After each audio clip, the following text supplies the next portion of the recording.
Hello, everyone, and welcome to the newest episode of Building a Harmonious Family with Nevena Bajalats. And today, my guest comes to us from Dubai. She is a multi-award-winning entrepreneur, mother, actress, dancer, designer, and architect. Her name is Priya Telavvane. So please help me welcome Priya here to the show. Priya, how are you doing today? I'm doing great, and thank you so much for having this chat with me today. It is my pleasure. So Priya will share with us today about managing overwhelmed, managing multiple businesses that she has, and also how her and her partner are managing parenting together with businesses and how she involves her son into business and teaching him how to become entrepreneur. So Priya, tell us first a little bit your background. How did you start it? How did you become an entrepreneur? How everything started for you? As you say that if a girl in her childhood says that I want this, so she's actually have a bossy characters.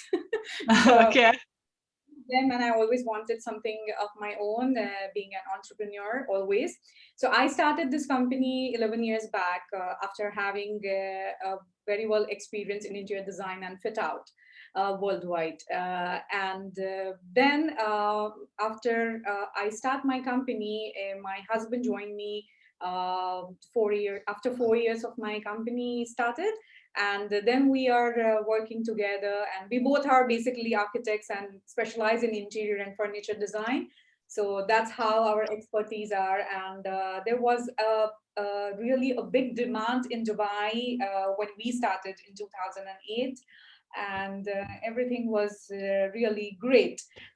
So then my son was born, and I was already running this show. Plus, I have started the Nritya Priya dancing, which is I'm very passionate about dancing and acting. I have been on stage from age 3, so you can understand, what kind of a passion I have. So I was doing that and this two businesses. Plus, we are designing one interior wellness product design line. So that's about me. And yes, we are So here. how old is your son now? He will turn 6 in October. All right, so 6 years into parenting. So how did it change for you when you got your son?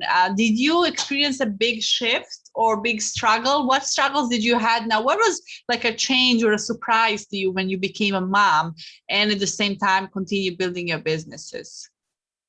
So before I had so much of a liberty when it comes to the time, because we are doing a design and fit out, and our timings are really odd. So it can be in the night, the sites are on, and we have to go and check what is going on the site, what workers are doing.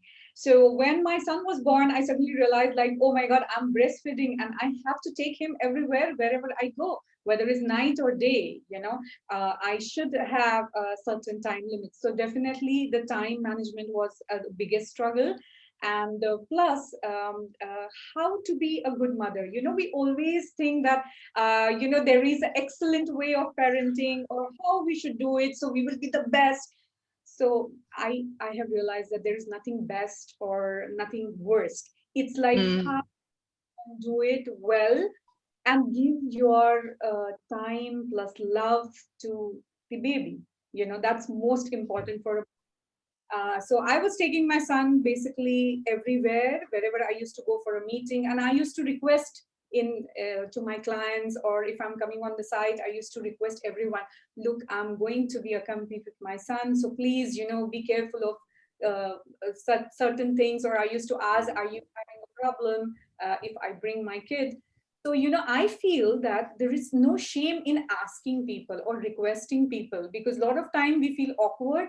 Oh my God, how I'm going to do that? No, I cannot breastfeed in the mall where they have given such a beautiful facilities for mom to breastfeed kids. So I was actually shameless, I can say that. So I had a few fears with me that how I'm going to manage, but I was doing it shamelessly. So it just happened correct. And in fact, everybody started praising me and getting, giving me support that, okay, you can do it, if you want 5-10 minutes break, you take it, and then we can have a meeting or something like that. So it was challenging, but I think we have to come out of our comfort zone sometimes and for what you want. So you are saying to be shameless, to ask, to really set parenting, if I understood, set parenting in your own terms, in a way that if I'm working and I want to have my child with me, I'm going to be taking my child with me, and I'm just going to ask people and tell them so they know what to expect, right? So to really set your own terms, I feel that you set your own terms and it worked very well for you. Yes, because I know the working, because I'm an entrepreneur, I had this liberty to do that with my kid.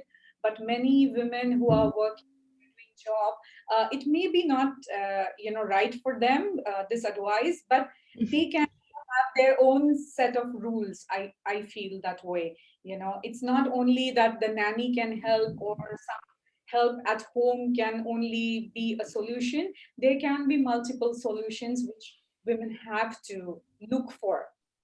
Yes, yes. And I think it's all about really being in charge and setting the things. And I feel sometimes as parents, we just feel confused. What is right? Like you said, what is wrong? How do I be a perfect mom? And there is no such a thing, but it's really giving the happiness and being in peace and creating that good environment for your family. So tell me, Priya, now a little bit more about how and your husband work together. Maybe you can give us some tips on do you organize your time? How did you manage? How did you supported each other? So it's a fairly tough thing, let me tell you. It's not a cakewalk. But what we have realized is, as an individual, we have our strengths and we have our weaknesses. So we have identified it well, and we know our boundaries and our scope of work when it comes to any work, whether it's house, whether it's office work, or whether it's going with my son. So, smallest example, my son loves my presence when he go for a dancing classes because he feels that mama can relate with that. But when he goes to tennis, he don't want me to be around because I will be very nosy mom. But my husband is a perfect partner for him because he play tennis, he understands what he wants. So it's like that. So we have set our priorities and our me time, and we always share with each other like which days he going to have his time, which days I'm going to have my time. And we have a system for the work. When we come home, we sometimes don't talk about work, but sometimes it's non-avoidable, so we have to do that. But we try to see how our son is taken care by both of us equally. It's not that I can change the nappies and he cannot. No, it will be equally divided. And this is how we can actually get along with our work and our household, plus looking after our son very well. Excellent. Thank you for that. So what are some of your tips on overwhelmed? If you feel overwhelmed when you have a big project, I know as an architect and designer, sometimes, like you said, it can be long hours, late hours, and there is a lot to deal with. What are some tips, some strategies you use when you have a lot on your plate to reduce that overwhelmed? So I think the best part is that you need to communicate. If you're overloaded with work, there are certain things you cannot do. Like I do keep doing dancing, acting in the short film, or doing some modeling, which I cannot afford to do it if my priority is completely, my plate is full. Then I cannot do that. I cannot say. So I don't put higher expectations for what I commit. And then after the communication, the priorities which we will have to definitely set. And then you can eliminate your me time or what you do for yourself and then just concentrate on the work because that's what is the priority. But if your priority is more towards, having the family time and having me time, then you actually say no to the work. But so it's completely, subjective that at that time, at that moment, what you think will be your priority. And we work according to that because 2020, this pandemic has actually opened our eyes, saying that, only doing work is not going to help. And what Yes. After a few years of his birth, I was doing this work, and mom. And then I realized I am frustrated. I'm not that happy what I was before. And then I started doing my dancing, my this activities, acting, and believe me, I'm a completely different person. I'm so energetic, I'm happy, and my son can sense that, my family can sense that, and it becomes a very happy environment. So I would definitely recommend everyone that don't kill your creative side of yours, or your hobbies, because those are the one which keep you alive. Your fitness levels, which gives you more energy. So don't stop all of that, thinking that you want to give more time to your son. Do it with your son or daughter. Try to engage them with the activities, whatever you do, and I'm sure they will love it. And they will also try to see that, okay, mama or papa gets happy if we do certain things with them, and they will start following that. So the communicating to your child that what you like, and this is what you're passionate about, this is what you like to do, and you see that if they are interested, if they show interest, try to develop your things with them, along with them, so they also get interest in that. Like my son started looking at us doing designing all the time, putting the color palettes and choosing the materials. Now he is pro. I mean, he will tell you that, oh, this color is not good. I mean, it may be something weird, he will say, but sometimes they give you the best ideas. Believe me, this generation is so innovative and observant that they observe and absorb everything with them. And suddenly he will come up with something saying that, oh, mama, why don't you do it this way? It is very kiddish. But if you actually try and sit and check, it's a very brilliant idea sometimes they give you. So I Yes, feel because they don't have they're not programmed. They're just free, creatively free. So I love this advice. exactly. And I do one thing with my son, because he told me that he's interested in dancing. So I dance 15 minutes, whether it's before going to sleep or, any time in a day when I get a good time with him. And he look forward for that. He always reminds me, Mama, today our session. And then he tries to show me, this is my style. I have developed this. I am doing this. It's not like a normal dancing. He actually started doing now the steps, the Yes. way his mom is doing. So actually, what I feel is it was the best idea to involve him in everything what we do. So now he's interested in designing. He calls him as a junior designer. Then he's interested in dancing. Then he's interested in sports because his dad is into sports. So I feel they slowly develop. So we are not forcing him, but when we thought that he's definitely interested, we are trying to more involve him, for each and every activity. Now we are. Thank you for this advice. I think it's so important. Something you said earlier is not to kill your hobbies, your passions. And I see a lot of people, they become mom and we think, oh, I have to give all my time to the family and the kids. But then you are not fulfilled, like you said. And when you are not fulfilled, your children will not be happy and fulfilled. And I always say to parents, your children wants to see you happy and thriving. So if dancing, if hobbies, if sports, something that makes you feel better and energizing, you should definitely do it. It doesn't mean that you're sacrificing a time with your kid, because you will go back and be more fulfilled mom. You will feel better, and the child will feel that. And then, like you said, you can find ways to involve them in your passion. Yes, that's true. That's true. Now, Yes. so So no, I was. Tell me, Priya, a little bit more about involving him in teaching him about entrepreneurship and business. What do you do? He's young, but they are so smart and they can pick up so many things. Are there any specifics that you want him to learn about business, about life, about earning money? And what lessons are you teaching him? So first, I am indirectly trying to make him a person of his own without getting influenced by others or without getting influenced by his parent. So he have a little bit of an emotional side which he is developing, which is really good. And as a person, he have certain qualities which we are also helping him to develop. But with that, what we try to do is indirectly we are feeding him what is actually going around in the world. So we talk about something which is innovative going on.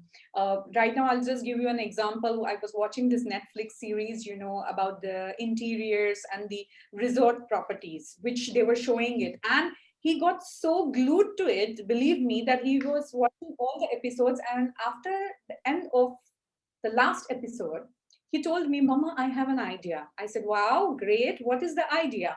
I didn't expect from him, but he had an idea. He said, let's save some money and let's buy a land.